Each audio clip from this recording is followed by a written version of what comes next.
I missed the 11:40 bus by less than a minute. I saw it pulling away just as I came out of the convenience store, a plastic bag swinging from my wrist and the cold already settling into my jacket.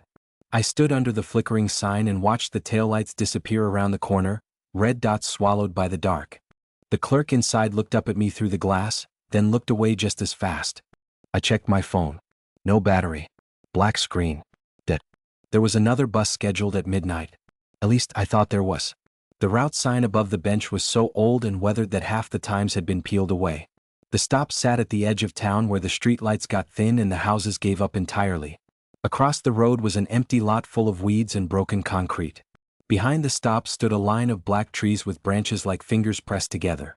I sat on the bench and listened to the world go quiet. No traffic. No wind. No voices. Just the hum of the broken light above me and the crinkling of the bag at my feet. 5 minutes passed. Then 10. Then, somewhere down the road, I heard the low groan of an engine. Headlights appeared through the dark, pale and weak, drifting closer at a slow, unsteady crawl. Relief hit me so hard my shoulders dropped. I stood and stepped toward the curb, raising one arm. The bus came to a stop in front of me with a hiss that sounded almost like a long breath. It looked wrong immediately. The city logo on the side had faded almost completely away. The windows were fogged from the inside, but not like they were warm, more like they were greasy, clouded over by age. Rust crept along the edges of the doors. The route display above the windshield was dead black, no number, no destination. The folding doors jerked open. A smell rolled out that made me stop. Not sewage. Not gasoline. Something older. Damp fabric, pennies, and a sweet rot I couldn't place. The driver sat in the shadows behind the wheel. I could barely make out his face under the dim overhead light. His skin looked gray and stretched thin, his cheeks hollow.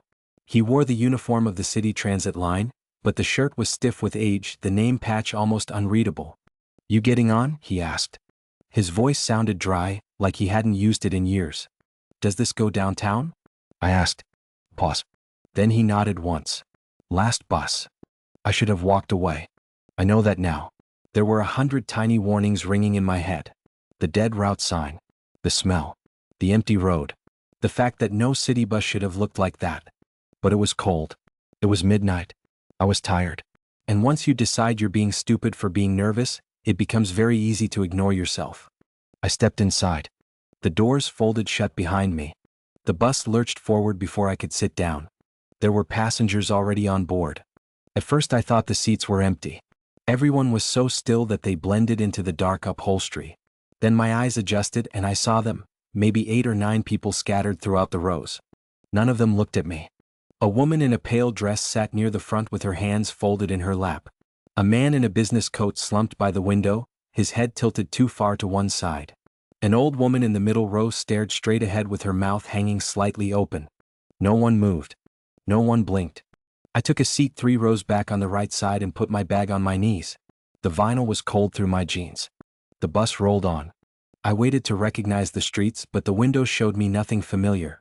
Trees, fences, empty stretches of road. Once in a while a house with all its lights off. We should have turned toward downtown by then, but we didn't. I leaned into the aisle and called up toward the front. "Hey, I think this is going the wrong way." The driver didn't answer. I tried again louder. "Sir?" Still nothing. The bus groaned over a pothole. Somewhere behind me, something wet made a soft clicking sound. I turned. The old woman in the middle row was looking at me now. I knew she hadn't been before. Her eyes were cloudy, almost colorless, and her expression had not changed at all. Her mouth still hung open. Her hands still rested in her lap. But she was looking at me. A second later, the woman in the pale dress turned too. Then the man by the window. Then, one by one, every passenger on the bus slowly turned their heads toward me. My throat tightened. "Okay," I whispered mostly to myself. "Okay. Funny." No one spoke. The inside of the bus had become very quiet. Too quiet. I couldn't hear the engine anymore. Couldn't hear the road under the tires. It felt less like moving and more like floating. I stood up. The old woman's gaze followed me. I walked toward the front, gripping the tops of the seats as the bus swayed. As I passed the passengers, I tried not to look too closely at them, but I couldn't help it. Their clothes were wrong. Not costumes. Not old-fashioned in any neat, deliberate way. Just from different times. Different years. Decades apart. One man wore a factory jacket with a stitched patch from a company that hadn't existed in years. A teenage girl near the back had a school backpack covered in faded cartoon pins I hadn't seen since I was a kid. Another passenger wore a yellowed hospital gown under a winter coat. And their faces? Some were pale and sunken. Some had bruised shadows under the skin. One woman had a line of dark stitches running from her jaw to her ear.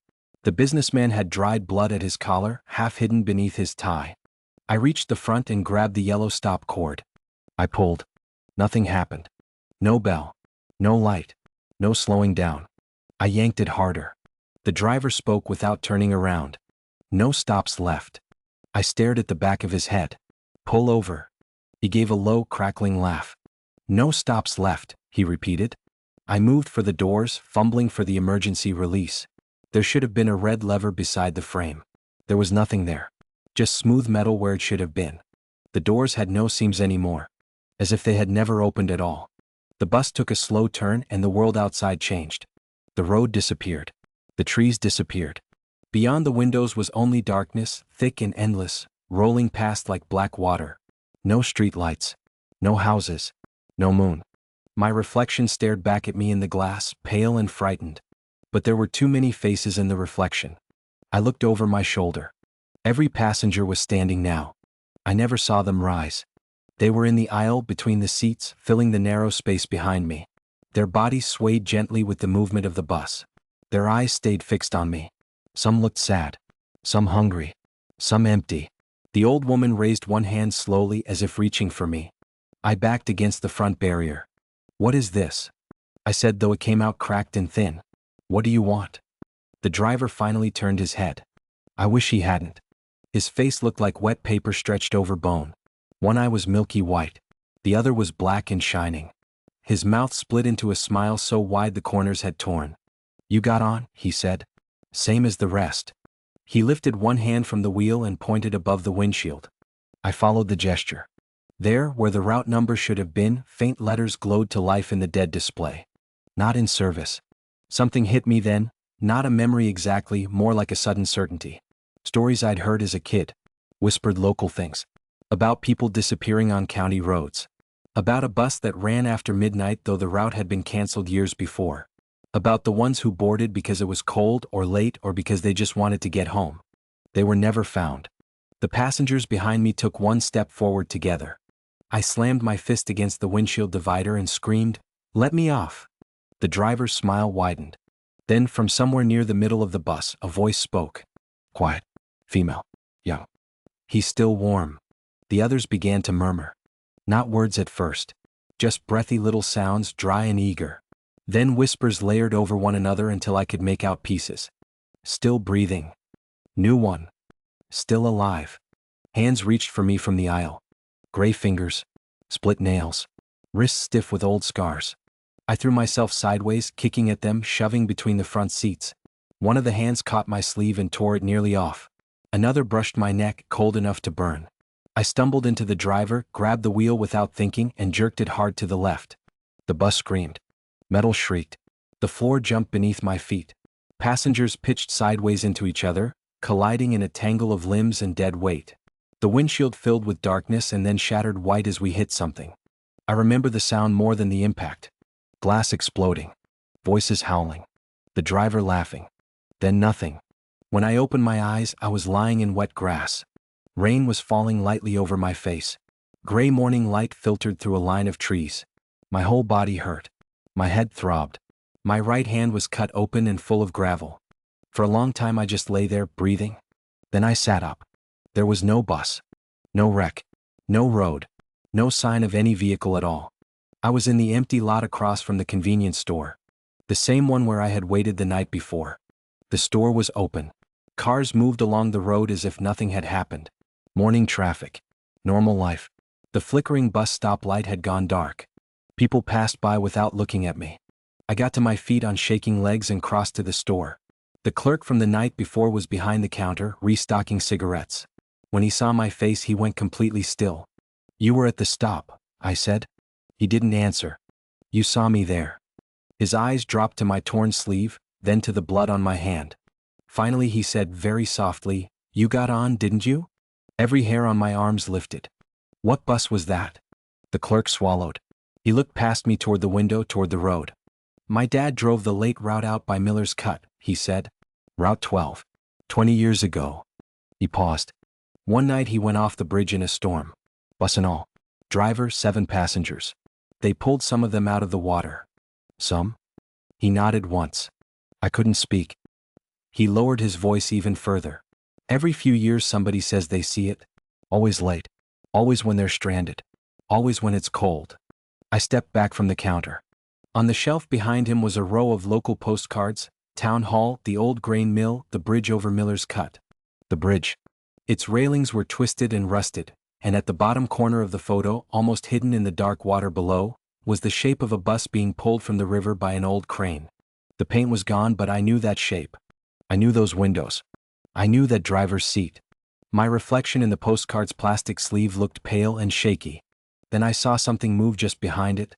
For a second, only a second, I saw the reflection of the bus interior. Dim lights. Rows of seats. And all the passengers staring back at me. I spun around. Nothing. Just the store. When I looked back at the postcard, the reflection was normal again. The clerk was already looking away like he didn't want to know. I left the store without another word.